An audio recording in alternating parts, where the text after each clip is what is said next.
you've ever trained for something years on end, day in, day out, same routine over and over again, you know that no matter how bad you want it can get boring. So the question becomes, how do we as athletes overcome this monotony? Great if every training day was explosive and exciting. You get amped up for every set, every rep. But the reality is, especially as the years wear on, that's not how it goes. You get caught up with life, your responsibilities outside of your own training, whether you're full time or not. Something else will come in the way. Something will always not be optimal. So if you want to reach your ultimate endpoint, hit that peak that you know you can, I think I can help you out here. But first, I need you to understand some of the basic components of learning.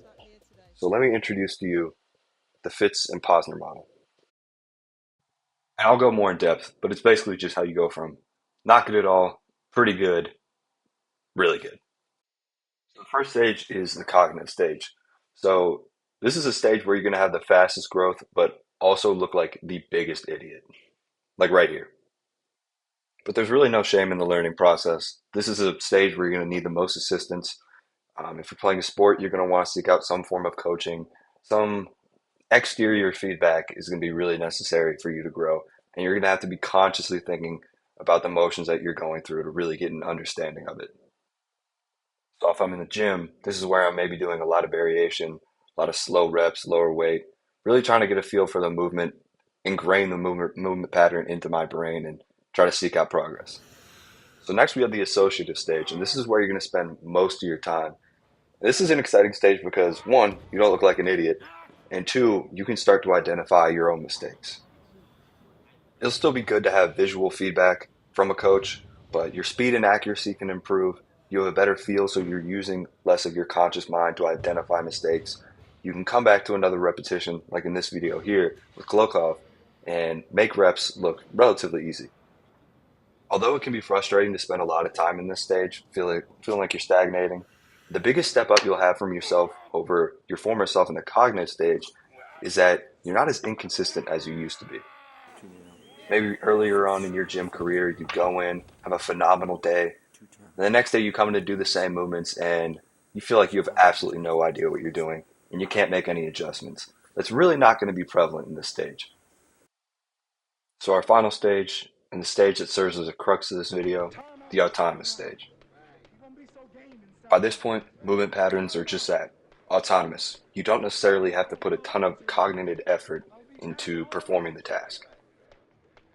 So by this point, you're good, right? I mean, there's not really any changes to make. You're kind of at the peak of the mountaintop. Everything's cool, right? Well, no, not necessarily.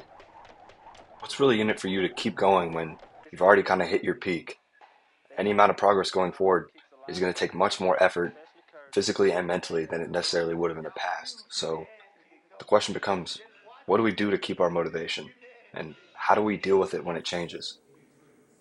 If you're anything like me, you look back on the factors that kept you motivated in your past, and they really don't have the same effect on you that you did then, and that can be immensely discouraging.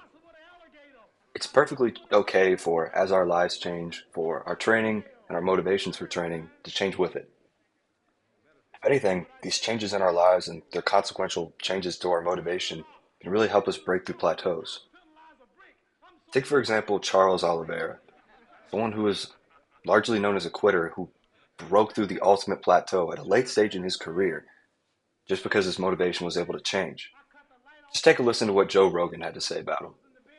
At that belt. So he was an interesting case. He still is an interesting case because he was a guy who was kind of known as a guy who fell apart. A quitter a little bit. Yeah. Cub Swanson knocked him out. A bunch of guys had beat Max him. Holloway had that weird. Yeah. And it's like. And he just turned a corner and then became the baddest motherfucker in the weight class. Yeah. And not just the baddest motherfucker in the weight class, but one of the best motherfuckers in the sport. When he knocked out Chandler and he beat the shit out of Gaethje, when he was putting it on people, you got to go, God damn, he's good. Now, what Joe didn't mention in that clip is the birth of Charles's daughter. The birth of a child could have signaled a huge lifestyle change, something that could have interrupted his training and pulled him away from the sport forever. But for Charles, it was something entirely different. A new source of drive, a new source of hunger, something to keep him going, something to fight for, something to keep him in the game when the rounds get tough. So that's the ultimate takeaway from this video. What's your new source of passion? What's your new source of drive? What can you take away from your life that's different from training in the past and use it to fuel the hunger to keep going now? That's all for today's video. Thank you for checking out this video. If you want, feel free to check out some of my others. Appreciate your time. Have a great day. Stay working hard.